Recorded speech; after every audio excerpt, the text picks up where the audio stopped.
acreditando, confiando, numa certeza tão absoluta, com tanta ousadia, que ele está disposto a exterminar o nome de Cristo, o nome dos cristãos da face da terra. Então este Saulo, ele consegue poder de sacerdotes, de governo, cartas, para perseguir a igreja em toda parte, para seguir e destruir a igreja em toda parte. E nesta certeza é que eu quero que você dê atenção. Porque nós precisamos ser dirigidos, direcionados por Deus. A Bíblia Sagrada vai dizer que o nosso coração é terrivelmente enganoso. Então, naquilo que você tem tanta certeza que está certo, você tem que perguntar 2 vezes, 3 vezes, se humilhar diante do Senhor e procurar saber se de fato você está correto. Porque há caminhos, diz a palavra do Senhor, que ao homem parecem ser direito, mas o fim é morte, é destruição, é inferno, é separação de Deus. Então, observar a palavra do Senhor e buscar com humildade o que de fato Deus requer de cada um de nós, é tudo que precisamos. Quando Deus fala com Josué, e Salmo 1 fala sobre isso também, não te desvie da minha palavra, nem para a direita nem para a esquerda, observe ela com cuidado, para que você cumpra tudo o que está escrito, ande conforme o que está escrito. Porque nós temos a tendência, no nosso orgulho, na nossa soberba, na nossa vaidade, de acharmos que sempre somos os que estamos certos. Quando quem está certo sempre, quem tem a verdade sempre, é a palavra do Senhor. Então, quando a palavra está sendo ministrada, é por isso que Hebreus 4:12 diz que ela é como uma espada de 2 gumes. Porque tanto quanto quem prega, como quem ouve, esta palavra vai tentar aí alinhar o caminho, discernir o que está no coração, trazer para fora, revelar. Tiago diz também que a palavra é como um espelho, onde você deve se olhar e se arrumar diante dela, ver o que está errado. Paulo, então, tem uma certeza, ele foi criado aos pés de Gamaliel, ele é judeu, e ele vai falar sobre isso. Eu sou fariseu de fariseus, eu sou o cara, eu sou judeu. Ele diz, olha, quanto à lei, pensa no homem. Chegar a esse nível, ele diz, quanto à lei, eu sou irrepreensível. Então, olha o nível que Paulo tinha. Mas quando você olha para ele, está totalmente errado. Nesta confiança soberba, nesta crença soberba, ele está totalmente fora de quem de fato é Deus, esse Deus cheio de graça, misericórdia, de amor, que ninguém pode mudá-lo. Ninguém pode mudá-lo. O Senhor então se revela através de Cristo, mas Paulo não entende isso. E a Bíblia vai declarar algo interessante, porque vai dizer, um jovem, Estevão não é ninguém ancião, é um jovem, que já conseguiu compreender, e compreendeu de uma forma tão plena, que ele é cheio do Espírito Santo, cheio da presença de Deus. Então não tem a ver com idade, tem a ver com um coração quebrantado, humilde, um coração que se volta para Deus. Tem um texto que eu amo muito, né? Está em Mateus 11, 28, 29, se não me falha a memória. Jesus dizendo assim, aprendei de mim porque eu sou manso e humilde de coração. Não é de aparência, não é de palavra, é aqui dentro. É mais profundo, é onde Deus olha, é onde Deus percebe, é onde a palavra do Senhor declara, olha, eu não vejo como vê o homem, porque o som do coração de cada um, eu observo o coração. Então aqui nós vemos Paulo arrogantemente se levantando, e quando você segue dentro da Bíblia, lá no capítulo 9, do mesmo Atos, o texto vai dizer que Paulo continua respirando ameaças e morte contra os discípulos, né? E ele vai pedir cartas, ele vai seguir propondo destruição à igreja. O texto vai dizer que ele está indo agora no caminho de Damasco, e o versículo 3 diz assim: aproximando-se ele de Damasco, na viagem, subitamente o cercou um resplendor do céu. Caindo por terra, ouviu uma voz que lhe dizia: Saulo, Saulo, por que me persegues? Ele disse: quem és tu, Senhor? E ele responde: eu sou Jesus a quem tu persegues. Então, Saulo, acreditando com toda a sua confiança e certeza que ele estava no caminho certo, ele vai deparar agora com Cristo Jesus. E o texto vai dizer que essa luz era tão forte, esse brilho era tão forte, que ele perde a visão, por 3 dias fica sem enxergar. E quando você dá um saltozinho maior, lá em Atos 26, ele vai dar testemunho agora diante do rei Agripa. Isto chama atenção porque ele está testemunhando agora, já não é mais o Saulo arrogante, o Saulo antes do encontro com Cristo. Agora Saulo sabe quem ele é, e ele vai detalhar situações aqui que não estão nos textos que nós lemos.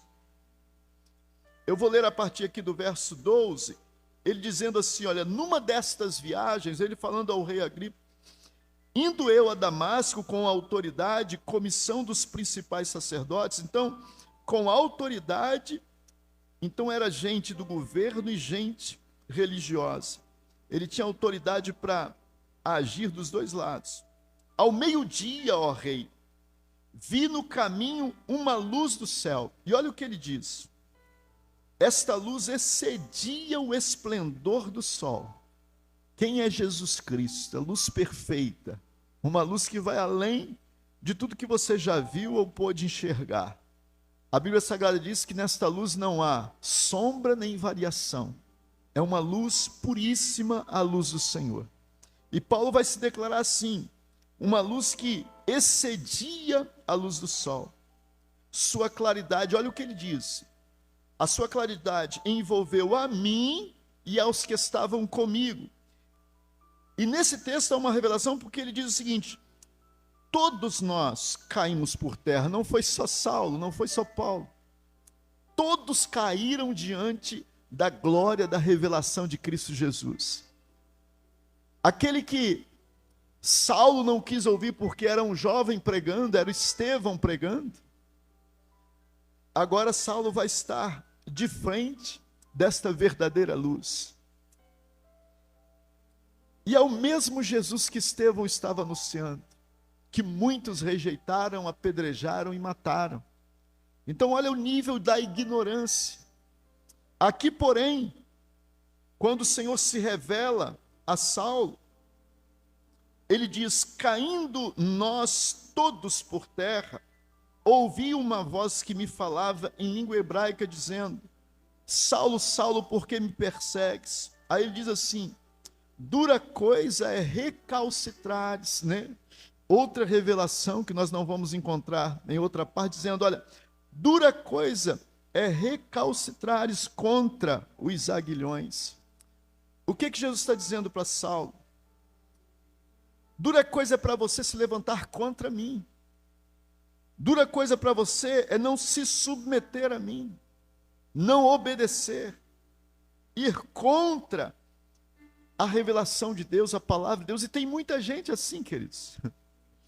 Deus é o Criador, é o sustentador da vida.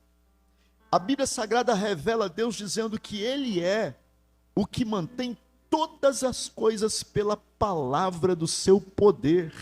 Se Ele tirar a palavra dele, tudo desmonta. Se Ele disser basta, acabou. Se aquele mesmo Deus que disse para Adão, recebe vida, fizer sobre nós agora assim, acabou, meu irmão. Acabou para todo mundo. Então esse é o Deus que nos enviou Cristo como Senhor e Salvador, e que Paulo, na sua arrogância, orgulho, se propõe então a perseguir, matar, a fazer tudo o que pode para exterminar. E aí, exterminar como? Quem pode contra Deus? Quem pode contra o Senhor? Esse texto, irmãos, é interessante porque quando nós olhamos para esse texto, nós vemos Jesus se revelando a Paulo, e alguém pergunta, e por que Deus não faz assim comigo, né? Mas existem alguns segredos que eu quero compartilhar com os irmãos rapidamente. Lá em Timóteo, no capítulo 1 de Timóteo, os versos, 1 Timóteo, capítulo 1, o verso 12 a seguir, olha o que Paulo vai dizer. Dou graças àquele que me fortaleceu, a Cristo Jesus nosso Senhor, porque me considerou fiel, pondo-me no ministério. Então Paulo vai revelar algo aqui, irmãos, que já chama a atenção, quando ele diz, porque me considerou fiel. Então quem era Paulo? Paulo, apesar de toda a sua arrogância, toda a sua ignorância, ele vai ser alguém que quando ele determina algo, ele é fiel àquilo que ele propõe. Paulo tem algo no coração dele que agrada a Deus, porque quando ele determinou a agir, crendo que estava fazendo, agradando a Deus, mas totalmente contrário à vontade de Deus, Deus percebe em Paulo uma determinação e uma fidelidade naquilo que ele propõe fazer. Isso chama a atenção de Deus. E aí quando você segue observando o texto, olha para isso. Ele diz assim, a mim que outrora fui, olha o que ele era, blasfemo, perseguidor, injuriador, mas alcancei misericórdia, por quê? Porque tudo isso eu fiz na ignorância e na incredulidade. Ele não tinha a fé correta e era ignorante. A Bíblia fala que Deus não leva em conta o tempo da ignorância. É por isso que às vezes nós às vezes como homens, mulheres, damos em certas ocasiões lugar à carne e olhamos para algumas pessoas e desejaríamos que elas fossem, destruídas até. Assim como Jonas, quando foi a Nínive, a Bíblia Sagrada diz que Jonas queria que Deus destruísse aquele povo. E Deus vai dizer, como é que eu vou fazer isso? Esse povo não sabe discernir entre a mão direita e a esquerda, eles não têm conhecimento, eles são ignorantes. E aqui está um Saulo arrogante, fiel naquilo que ele se propõe, mas cheio de ignorância acerca das coisas espirituais. E Deus então vem e se revela a ele, por quê? Porque da mesma maneira que esse Saulo se dedicou a perseguir, a fazer tudo o que podia, convertido agora, ele também é aquele que mais se entrega ao propósito do Senhor, à vontade de Deus, ao querer do Senhor. Então Deus observa coisas que nós não vemos, e eu quero seguir aqui só para caminhar para o encerramento. Ele diz que fiz na ignorância, na incredulidade, mas a graça de nosso Senhor superabundou. A Bíblia fala o que? Onde abundou o pecado, superabundou a graça de Deus, com a fé e o amor que há em Cristo Jesus. Fiel é esta palavra e digna de toda aceitação, que Cristo Jesus veio ao mundo para salvar os pecadores, e olha o que ele diz, dos quais eu sou o principal. Então aquele Paulo arrogante, que se achava capaz de determinar quem estava certo ou errado, agora reconhece humildemente que ele é o principal pecador, é o maior pecador, e vai se humilhar aos pés do Senhor, diante do Senhor Jesus. Quem está entendendo até aqui, diga amém. Deus então trabalha de uma forma que leva ele a reconhecer que ele é o principal pecador, o pior, aquele que consentiu na morte de muita gente, aquele que prendeu, aquele que fez coisas terríveis contra os cristãos, agora é convertido ao Senhor, e ele vê que só uma graça e um amor muito grande para suportar a ele e o aceitar e ainda colocá-lo como apóstolo, como aquele que poderia fazer parte do ministério de Cristo Jesus. E é esse Deus que está propondo a você salvação, perdão. É esse Deus que está propondo a você: venha ser meu filho, caminhar comigo, ter vida eterna. Deixa eu seguir aqui rapidamente. Quando você pega, irmãos, e aqui há um texto que eu particularmente gosto muito, que é Romanos 12. Esse texto ele é riquíssimo. Tem muita gente hoje dizendo: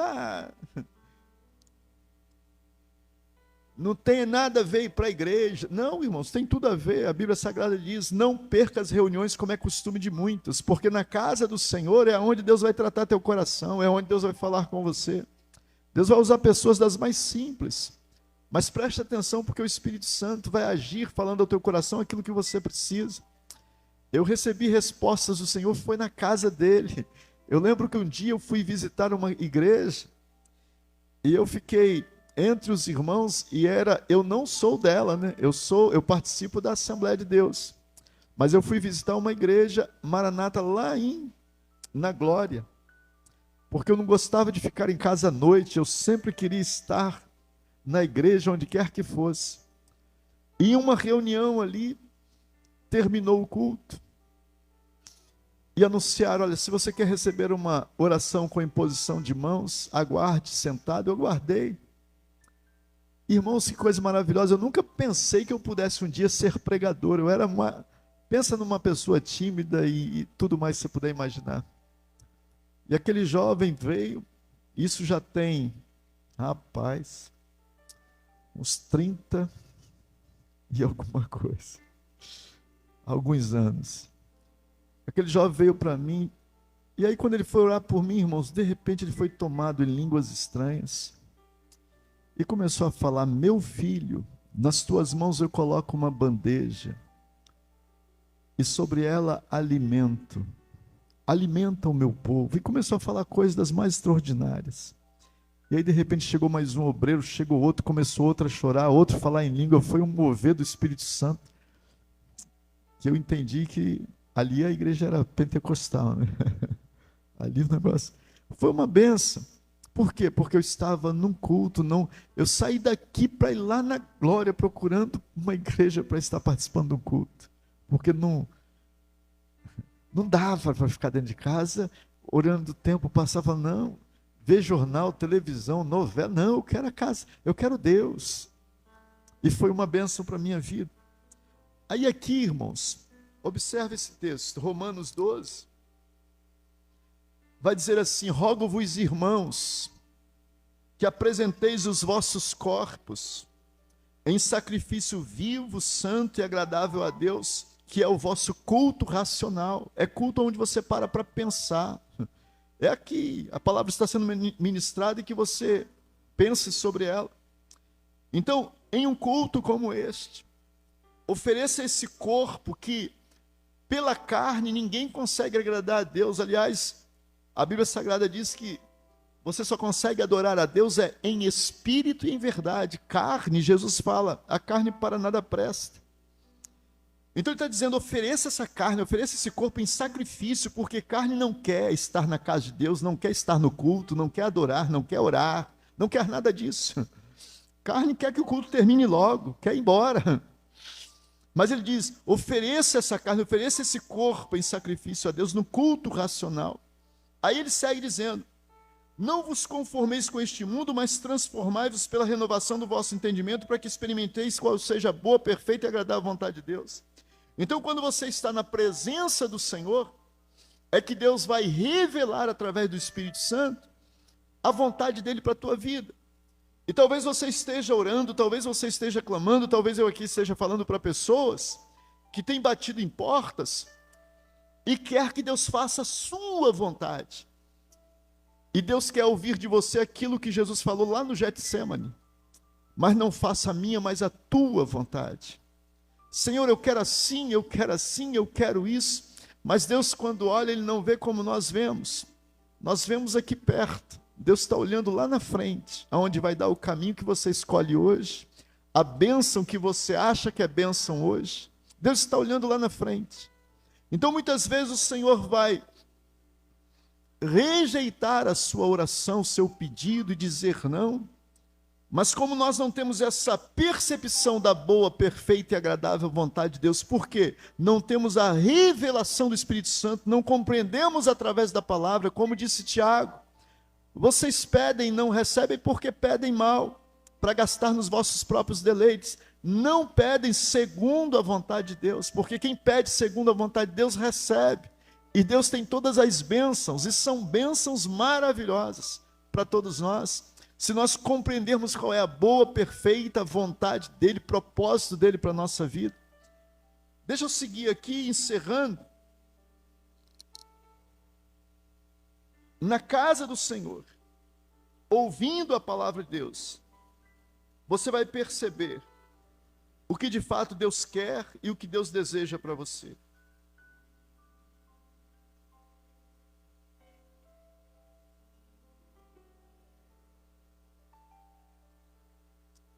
O verso de Isaías 46 e 10 diz assim: eu anuncio o fim desde o princípio, desde a antiguidade, as coisas que ainda não sucederam. Eu digo, o meu propósito subsistirá e farei toda a minha vontade. Então, se você não compreender qual é a boa, perfeita e agradável vontade de Deus, e a vontade de Deus é o quê? Pense nisso. Ele vai dizer, olha, porque eu tenho para vós um fim de paz e não de mal. Então, muitas vezes nós estamos indo por um caminho contrário, que é mal para nós, insistimos neste caminho, Deus não nos atende, Deus coloca até espinhos, né, como dizem Osés, para nós não irmos além, e nós ficamos ali lutando com Deus, desejando aquilo que Deus está dizendo. Não é bom isso para você. Aí quando você chega aqui no 45, e ainda 22 de Isaías, diz assim: olhem para mim, diz a palavra, e vocês serão salvos, todos os confins da terra, pois eu sou Deus e não há outro. Olhe para o Senhor, veja Ele, contemple Ele. Você está olhando para onde? Lembra de Pedro? Começou a olhar vento, tempestade e afundou? Olhe para Ele, olhando firmemente para Jesus, porque Ele é o autor e o consumador da nossa fé. É desta maneira que nós devemos caminhar, seguindo a Ele, dizendo, faça a tua vontade, cumpra o teu querer na minha vida. É por isso que é tão importante a oração, porque quando você ora, você está se rendendo a Ele inteiramente, e Ele vai tomar as rédeas da tua vida. Eu quero encerrar aqui, ainda com, rapidamente, 2 textos. João, no capítulo 3, o texto vai dizer assim, olha esse texto. Nicodemos chega para Jesus, Jesus vai dizer, é necessário que você nasça de novo. Por quê? Porque ele só entende as coisas desse mundo, de religião, de carne, não entende nada do Espírito. Ele diz, olha, é necessário que você nasça de novo. Porque quem nasce do Espírito, olha que mistério é para quem nasce do Espírito. Versículo 8 vai dizer assim, o vento sopra onde quer, você ouve a sua voz, mas não sabe de onde vem nem para onde vai. Assim é todo aquele que é nascido do Espírito. Então, quem é nascido do Espírito, querido, não se conduz, é conduzido pelo Espírito Santo, é conduzido por Deus. A nossa vontade já não é mais a primeira, é a vontade dele, a dele que é boa, perfeita e agradável. Lembra do que Paulo declarou dizendo? Não vivo mais eu, mas Cristo vive em mim. Eu morri, eu não vivo mais. Então, quando nós somos levados pelo Espírito Santo, pela presença do Senhor, acabou essa arrogância de dizer, eu sei, tem que ser do meu jeito. E Deus está usando às vezes uma criança para dizer, não é assim, mas você não tem sensibilidade espiritual. Deus está usando às vezes, e eu vi uma coisa, irmãos, que aconteceu comigo, que marcou a minha vida. Eu estava ali em Santo Torquato, aquele relógio está certo? Eu estava ali em Santo Torquato, em frente à Assembleia de Deus, numa praça, e terminou o culto e nós estávamos nos programando com alguns pastores para subir o morro ali de Santo Torquato e orarmos no monte, ficarmos lá até 1h, meia-noite, não sei. Estávamos ali conversando, de repente chegou um mendigo, né? Entre aspas, não mendigo, uma pessoa simples lá. E aí todo mundo foi saindo. Aí ele chegou e falou, posso falar com vocês? Aí saiu um, saiu outro, saiu outro, saiu outro. Eu não entendi. Na minha simplicidade eu fiquei e falei, meu filho, o que foi? Aí ele falou assim, não, moço, é porque eu estou com fome, eu queria comer alguma coisa. Era um senhor de aproximadamente, acho que uns 45 anos. Quero comer alguma coisa e tal. Eu falei, tudo bem, vamos ali. Aí fui com ele no bar, achei que ele ia pedir muita coisa. Ele apontou assim um pacote de chips grande. Eu falei, pode pegar. Ele pegou. E aí, aquilo me quebrantou, irmãos, porque a coisa mais terrível que tem é você julgar os outros pela aparência. E aí ele pegou aqueles chips, foi, virou a esquina, e aí eu voltei para frente da igreja. Aí os obreiros voltaram, se reuniram comigo ali. Aí depois sai ele lá de trás da esquina, atravessa a rua, senta do outro lado numa calçada, com 3 filhos, a esposa, abre o pacote de chip no meio da calçada e começam a comer. Era verdade, ele estava com fome, era só isso que ele queria. Era só fome. Então nós julgamos as coisas por aquilo que é a nossa natureza carnal. Paulo era carnal. Não, mata Estevão, não, vamos fechar a igreja, não, vamos fazer isso. Deixa o vento do Espírito te conduzir, deixa Deus te conduzir. Comece a enxergar a partir do que Deus de fato quer. A sua boa, perfeita e agradável vontade. Deus, irmãos, não me ama mais do que ama o pior mendigo e o pior homem lá fora nesse mundo. Ele diz assim, eu amei o mundo de tal maneira que dei meu filho, para que todo aquele que nele crê, é todo, seja quem for, se crer em Cristo Jesus, vai ser salvo, vai ter vida eterna. Então nós precisamos nos convertermos a essa verdade que é Cristo, essa revelação do Espírito Santo, e nos submetermos a este amor verdadeiro, termos esta visão de Cristo Jesus. Que Deus em Cristo te abençoe. Que nós não sejamos como o antigo Paulo, mas como o Paulo convertido, que agora se entrega inteiramente ao Senhor, a ponto de ser preso, apanhar, sofrer tudo, e dizer com toda alegria, eu trago comigo as marcas do Evangelho, as marcas do amor de Cristo. Agora essas marcas estão em mim. A carne, para mim, não significa mais nada, porque a vida que agora eu vivo-a na fé no Filho de Deus, em Cristo Jesus. Que você possa viver essa realidade na tua vida. Quanta gente, irmãos, casais se separando, brigas e confusões, porque cada um quer ser o que tem a razão, o que sabe mais. Mas se nós nos submetermos a Cristo humildemente, nos calarmos e permitirmos que Ele nos dirija, seremos uma bênção para nós, para nossa família e aonde quer que estejamos. Que Deus em Cristo vos abençoe nesta noite. Se você pode, curve a sua cabeça. Deixa eu orar com você e por você. Coloque a mão sobre o teu coração. Pai, mais uma vez eu entro diante da tua presença. E eu bem sei que nós estamos muito aquém, muito longe, de sequer sermos parecidos com Cristo. Jesus nunca mudou, Pai. Mesmo diante da traição de Judas, ele continuou amando, perdoando, dizendo: amigo, por que viestes? Nunca mudou. Pai, nos dê um coração que alcance viver a tua boa, perfeita e agradável vontade. Viver este amor que está além da compreensão deste mundo, da visão deste mundo. Alcançar o reino dos céus. Pai, tenha misericórdia de todos nós. Assim como um dia o Senhor derramou unção sobre Davi, e a tua palavra diz que o Senhor lhe deu um outro coração.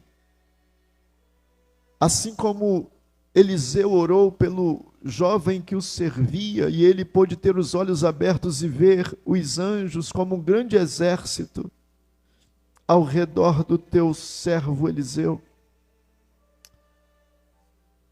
Muda o nosso coração, abre a nossa visão, ajuda-nos a vermos como Cristo, através do teu Espírito. Eu peço misericórdia sobre cada vida, sobre cada família, sobre cada lar que aqui está. Este milagre, meu Pai, só a tua palavra, só o teu Espírito pode fazer.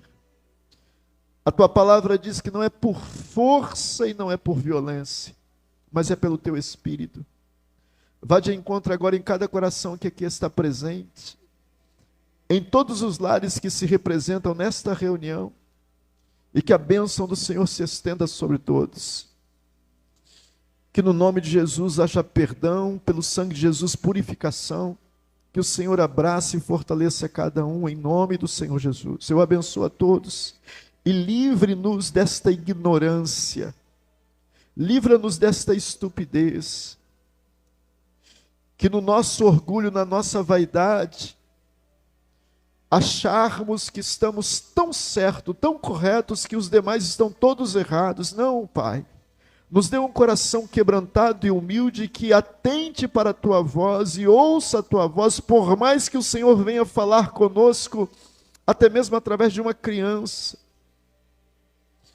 O Senhor falou, meu Pai, para Balaão através de uma mula, pela ignorância daquele profeta que não queria perceber a direção do Senhor.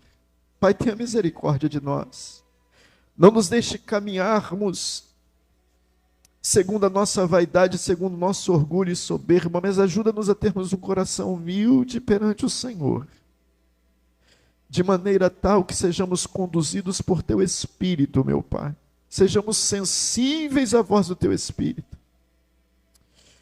Livra-nos deste coração incircunciso, deste ouvido incircunciso, e nos quebrante diante da tua presença, de maneira que possamos ser totalmente dirigidos pela tua glória, pela tua presença, pelo teu Espírito, pela tua unção. Eu oro pedindo misericórdia. Eu oro pedindo graça sobre cada casal e cada família, entregando a todos nas tuas mãos em nome do Senhor Jesus.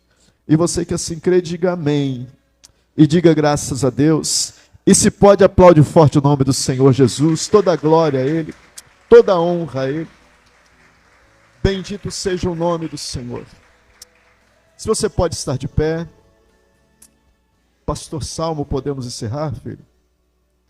Queridos, eu passei uma decepção muito grande. Eu não quero passar de novo. Por isso eu vou pedir algo que você faça. Algumas vezes eu encontrei pessoas que eu não falei tudo sobre Jesus da forma como eu devia falar. E quando eu soube no outro dia, uma semana depois, chegou o telefone dizendo: aquela pessoa que você encontrou faleceu, partiu para a eternidade. E não tinha mais nada que eu podia fazer. Então eu quero que você só faça isso. Se você pode, levanta a sua mão direita, todos. Só repita comigo assim: Senhor Jesus, eu te aceito como meu Senhor e meu suficiente Salvador. Escreve o meu nome no livro da vida. E tanto eu como a família que eu represento, assim como está escrito: se creres, serás salvo, tu e a tua casa. Que eu e a minha casa sejamos salvos em Cristo Jesus, para a glória do teu santo nome. É o que eu lhe peço. Amém. Glórias a Deus. Se essa oração foi feita de coração, que você receba a salvação, receba a vida eterna em nome de Jesus.